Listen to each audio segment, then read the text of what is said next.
నేను ఎట్టి పరిస్థితుల్లోనే రాను. అయినా నేను ఎందుకు రావాలి? ఎవరి కోసం రావాలి? నాకు తన మీద కోపంగా ఉందని జలాలకి తెలిసి రావాలి. కానీ ప్రస్తుతం వారికి మీరు కోపంగా ఉన్న ఎలాంటి నష్టం లేదు. ఎందుకంటే ప్రస్తుతం వారికి వారి మీదే కోపంగా ఉంది. మహామంగ చేసిన ద్రోహానికి వారు ఎంత బాధపడుతున్నారంటే వారు మీ బాధను అర్థం చేసుకునే స్థితిలో లేరు. మీరు అక్కడుంటే వారికి కొంచెం ధైర్యంగా ఉంటుంది. అప్పుడు మరి మళ్ళీ ఆకర్షితులవుతారు. ఎంతైనా షహన్షా నమ్మకం కలిగిన వ్యక్తి మీరు ఒక్కరే మిగిలారు. ఏంటి ఏమన్నావు నువ్వు? మళ్ళీ అను. ఒక్కదాన్నే మిగిలినంటే అర్థమేంటి? ఆరంభం నుంచి నేను ఒక్కదాన్నే ఉన్నాను. కానీ నన్ను వదిలేసి వారు జోదా బేగం వెంట పరుగు పెట్టారు. వారు తిరిగి వచ్చినప్పటి నుంచి వారు నన్ను అసలు పట్టించుకునేలేదు. ఇదంతా జోదా బేగం వల్లే జరిగింది. నీకు అది అర్థం కావడం లేదా హోషియార్? జలాల్ పూర్తిగా మారిపోవడం కనిపించడం లేదా? నిన్న రాత్రి జోదా బేగం ఈ మహల్లో లేనే లేదు. అయినా కూడా జలాల్ నిన్న రాత్రి ఆవిడ గదిలోనే గడిపారు. చివరికి మహామంగకి శిక్ష వేయడానికి కూడా సిద్ధపడ్డారు వారు. అదంతా కేవలం జోదా బేగం వల్లే జరుగుతుంది. కేవలం ఆవిడ వల్లే. ఇది మహామంగ విషయమా లేక జోదా బేగం విషయమా అనేది నాకు తెలియదు హుజూర్. కానీ ప్రస్తుతం షహన్షా చాలా ఆందోళనలో ఉన్నారు. అలాంటి పరిస్థితులు మీరు వారి వద్ద ఉండటం చాలా ముఖ్యం. వారు మహామంగకి ఏం శిక్ష వేస్తారో చెప్పలేం. ఆగ్రా నుంచి బయటికి పంపించేస్తారో లేక పవిత్ర మక్కాకి పంపించేస్తారో లేదంటే కారాగారంలో పడేస్తారో తెలీదు.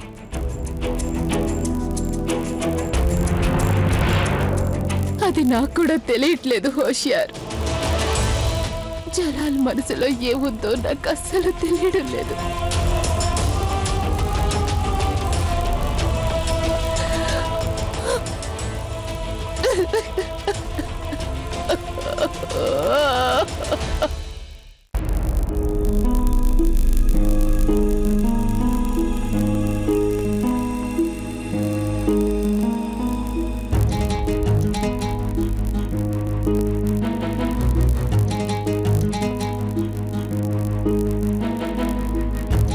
హెచ్చరిక! హిందూ దేశపు షహీన్షా అల్లాకి ప్రతిరూపం, భవిష్యత్ కాంతి కిరణం బాద్షా జలాలుద్దీన్ మహమ్మద్ వేంచేస్తున్నారహో.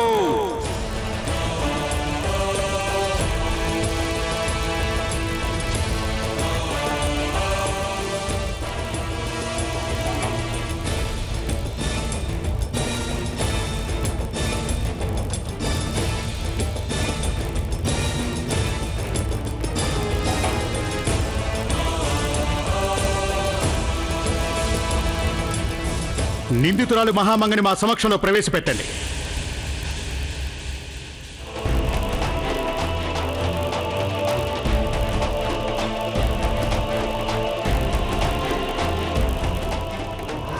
నిండు సభలో తీర్పిస్తున్నప్పుడు ఒక షహన్షా తన మనోభావాల్ని పట్టించుకోకూడదు అంటారు. మా ప్రయత్నం ఏంటంటే మా మనోభావాలకి మా తీర్పుపై ఎలాంటి ప్రభావం ఉండకూడదు అన్నది. ఖాన్ సాబ్, రాజ్యపు కార్యకలాపాలు ఆరంభించండి.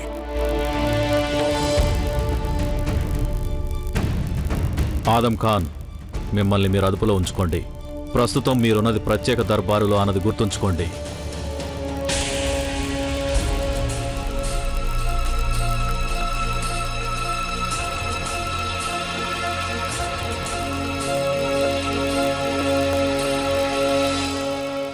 ఆదాబ్ షహన్షా.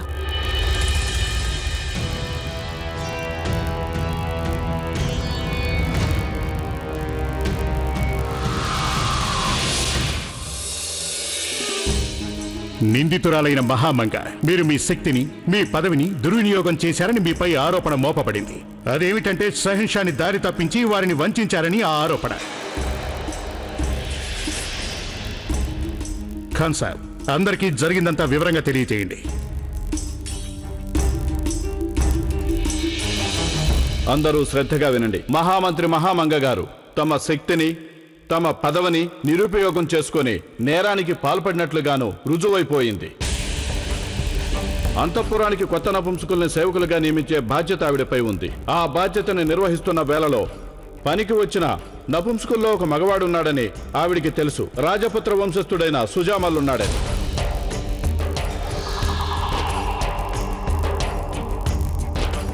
మొఘలయ సామ్రాజ్యం పట్ల అతని నేరం నిరూపణైపోయింది.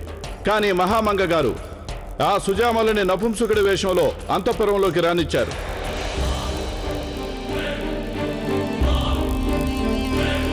ఆ పని వల్ల ఆవిడ తన కర్తవ్యం పట్ల ద్రోహం చేయడమే కాకుండా మొఘలాయ సామ్రాజ్యపు నియమ నిబంధనలను కూడా ఉల్లంఘించారు. అంతేకాక ఆవిడ మొఘలాయ సామ్రాజ్యపు భద్రతకు కూడా హాని కల్పించారు. ఆనాడు అసలు దిలావర్ ఖాన్ ఆవిడ ముందుకొచ్చి ఫిర్యాదు చేసుకుంటే ఆవిడ అతన్ని బెదిరించి భయపెట్టి వెళ్ళగొట్టేశారు. ఖాన్ సాబ్, నీ వల్లే మా అమ్మీజానికి అపకారం జరిగింది. నీ వల్లే ఆవిడ అమర్యాదకి గురవుతుంది. మా అమ్మ మీద ఒట్టు. అందుకు నిన్ను నేను శిక్షిస్తాను, తప్పకుండా శిక్షిస్తాను. మీరు ఇలా ఎందుకు చేశారు పెద్దమ్మ? మీరు మా పట్ల ఇలా ప్రవర్తిస్తారని మేము ఏనాడు కూడా కలలో కూడా అనుకోలేదు.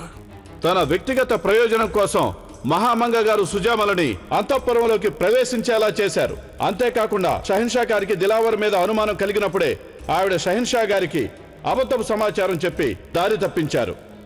సుజామల్ బదావర్లో కనిపించినట్లు చెప్పారు. అంతేకాదు, ఈవిడ షహన్షా గారి నమ్మకాన్ని వమ్ము చేశారు. మా బేగం పవిత్ర శీలాన్ని శంకించేలా చేశారు. ఆవిడ మీద మా మనసులో విషబీజాలు నాటారు.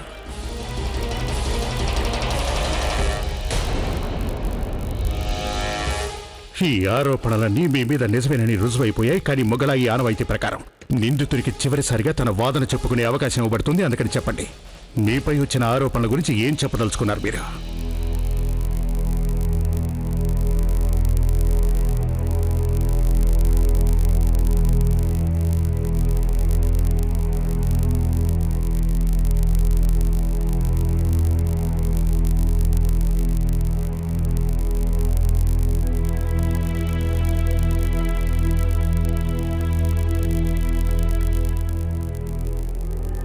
లేదు, ఖాన్ సాబ్ గారు, ఇప్పుడు నాపై చేసిన ఆరోపణలన్నింటినీ నేను అంగీకరిస్తున్నాను షహన్షా.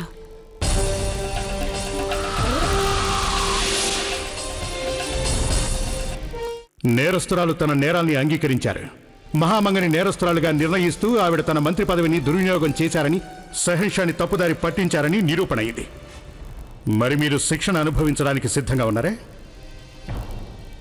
చిత్తం.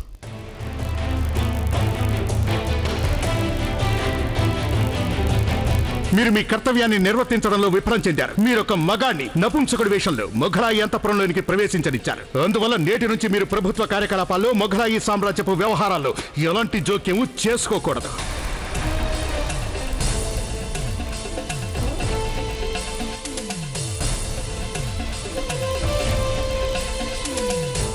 ఇక నుంచి మీరు షహన్షాకి ఎలాంటి సలహాలు చెప్పకూడదు. సామ్రాజ్యానికి సంబంధించిన భద్రతా వ్యవహారాలని ఖాన్ సాబ్ గారే చూసుకుంటారు. మహామంగ, మీకు గల అన్ని అధికారాలు, హక్కులు రద్దు చేస్తున్నాం.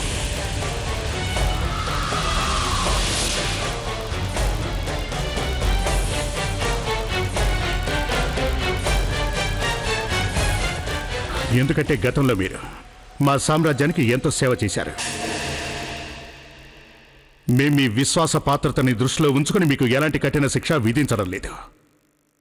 మీరిక వెళ్ళవచ్చు.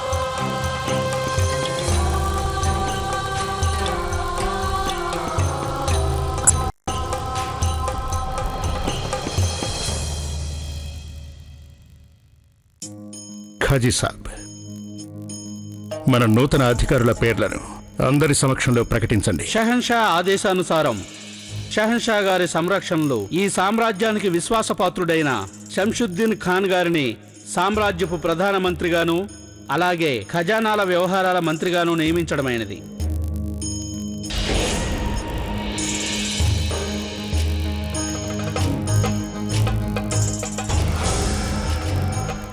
ఇంతేకాకుండా జౌన్పూర్, తారా, కాబూల్, గాంధారం, పంజాబ్తో సహా మిగతా అన్ని ప్రాంతాల్లో గల సంస్థానాలకి మొఘలాయి ప్రతినిధిగా మునీం ఖాన్ని ప్రధానాధికారిగా నియమించడమైనది.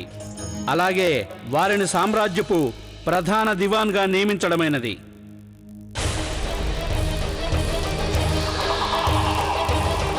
శంషుద్దీన్ ఖాన్ గారు అలాగే మునీం ఖాన్తో కలిసి మొఘలాయి సామ్రాజ్యపు బందోబస్తును నిర్వహిస్తారు.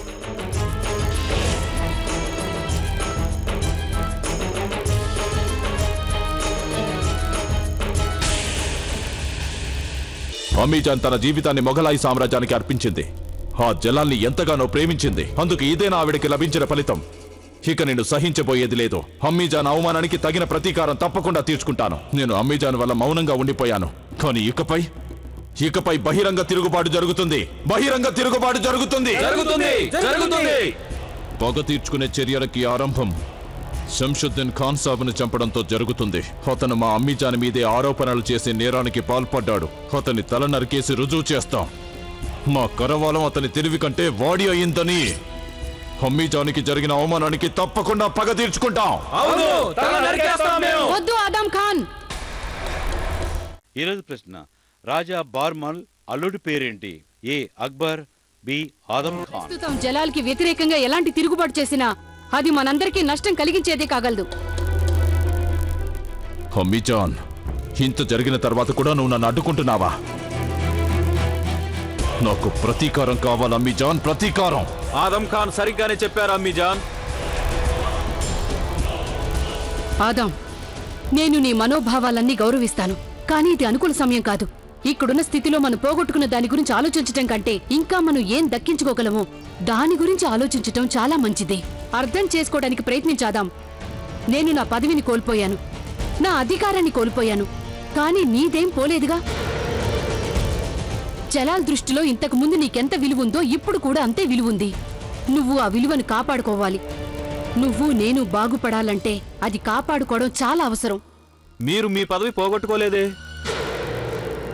జలాల్ మిమ్మల్ని మహామంత్రి పదవి నుంచి తొలగించలేదే.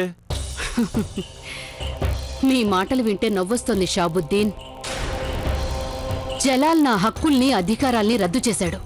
పదవి అంటావా? పదవి ఒకటే మిగిలింది నాకు. మహామంత్రిని నేను, కానీ పేరుకి మాత్రమే మహామంత్రిని. ఇలాంటి పరిస్థితిలో ఇప్పుడు ఎవరు ఏమీ చేయకూడదని నా నిర్ణయం. ఇక నేను ఆదం ఖాన్తో ఒంటరిగా మాట్లాడదలిచాను, అందువల్ల మీరంతా వెళ్ళొచ్చు.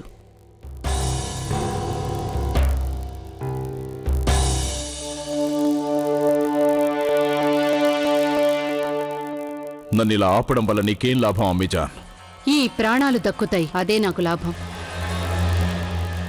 నీకేమో నీ స్వేచ్ఛ నీకే ఉంటుంది.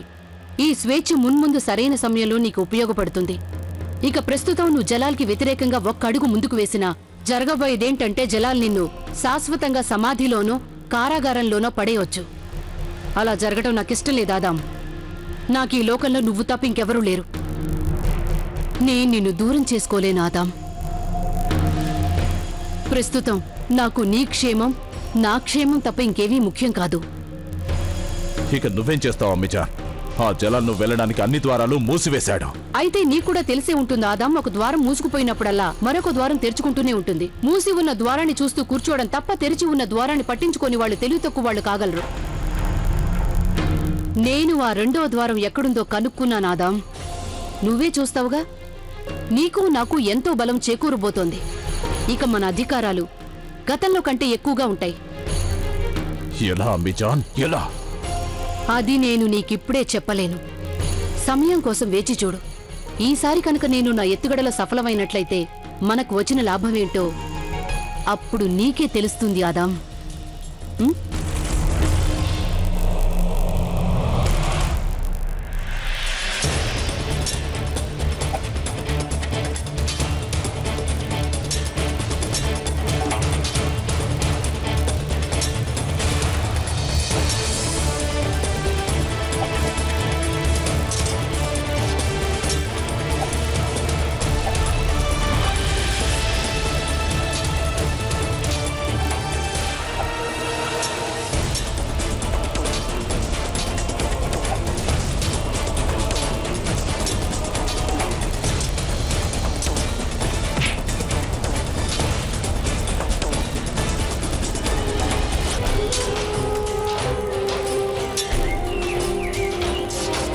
మీకు మా మీద చాలా కోపంగా ఉంది జోధ. మీరు ఇలా కోపగించుకోవడం సబబే.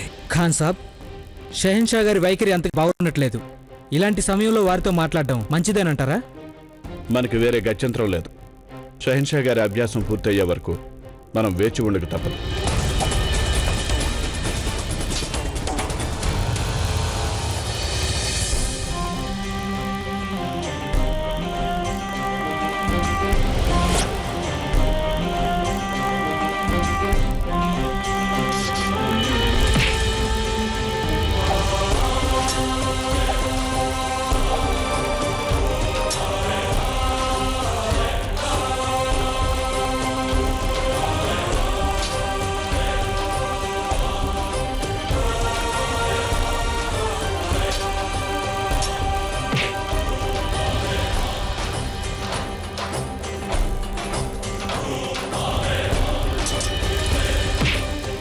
ఆగండి.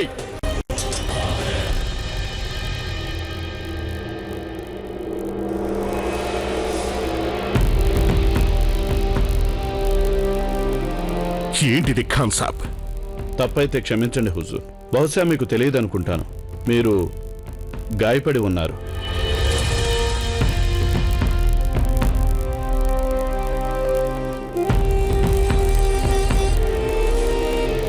ఇది అభ్యాసం మాత్రమే, యుద్ధం కాదు.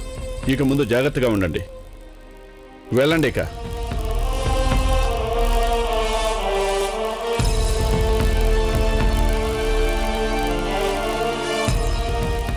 వాళ్ళ తప్పేముంది ఖాన్ సాబ్?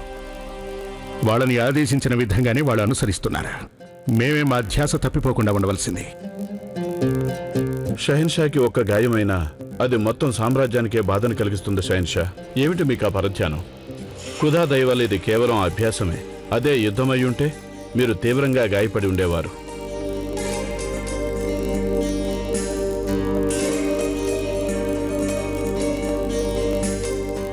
మేము ఏ రోజు గాయపడ్డాం ఖాన్ సాబ్? జోధ బేగం మాతో రాను అన్నప్పుడే మేము గాయపడ్డాం. అయినా ఒక రకంగా ఈ గాయం తగిలినందుకు మాకు సంతోషంగా ఉంది. కనీసం ఇదైనా మాకు జోధ బేగంని జ్ఞాపకం చేస్తూ ఉంటుంది. ఆవిడ గనక ఇప్పుడు మాతోనే ఇక్కడే ఉండి ఉంటే స్వయంగా తన చేతులతో ఆవిడ ఔషధం రాసి ఉండేది. సరే, ముందు మాకు విషయం చెప్పండి. మీరిక్కడికి ఏదో పని మీద వచ్చినట్టున్నారు. ఇది చెప్పడానికి సరైన సమయం కాదని తెలుసు. మీ ఆలోచనలు ప్రస్తుతం ప్రశాంతంగా లేవు. కానీ సామ్రాజ్యంలోని కొన్ని వ్యవహారాల్లో మీ జోక్యం తప్పనిసరిగా ఉండి తీరాలి. ఆ వ్యవహారాలేంటో వివరంగా చెప్పండి. హుజూర్ తమరు వెళ్ళడానికి ముందుగా ఖజానాలో చేరిన సొమ్ము, దానికి సంబంధించిన తనిఖీ మాకు అప్పచెప్పి వెళ్లారు. ఖజానా లెక్కల్లో చాలా గందరగోళం జరిగింది. సుంకాల పేరుతో వసూళ్లయ్యే సొమ్ము జమయ్యే విషయాల్లో కూడా కొన్ని గందరగోళాలు జరిగాయి. ఇక ఇచ్చిపుచ్చుకునే వ్యవహారాల్లో కూడా ఫిర్యాదులు అందాయి. ఈ విషయంలో మీ సలహా ఏమిటి ఖాన్ సాబ్? మనకి ఈ వ్యవహారాలన్నీ పరీక్షించడానికి ఒక నిజాయితీ గల వ్యక్తి అవసరం ఉంది. ఆ వ్యక్తి నమ్మకస్తుడై ఉండాలి, అనుభవజ్ఞుడై ఉండాలి, దేనికి లొంగనివాడై ఉండాలి. అందువల్ల నా దృష్టిలో హకీం మీర్జా తగినవాడనిపిస్తుంది. వద్దు ఖాన్ సాబ్, ప్రస్తుతానికి మిర్జా కాబూల్ని చూసుకోవాలి. మరైతే మీరే ఆదేశించండి. ఈ బాధ్యత ఎవరికి అప్పగించాలి? ఈరోజు ప్రశ్న: రాజా బార్మల్ అల్లుడి పేరేంటి? ఏ అక్బర్, బి ఆదం ఖాన్. సరైన సమాధానాన్ని జట్టి అని టైప్ చేసి స్పేస్ ఇచ్చి ఏ లేదా బి అని టైప్ చేసి 57575కి ఈరోజే SMS చేయండి.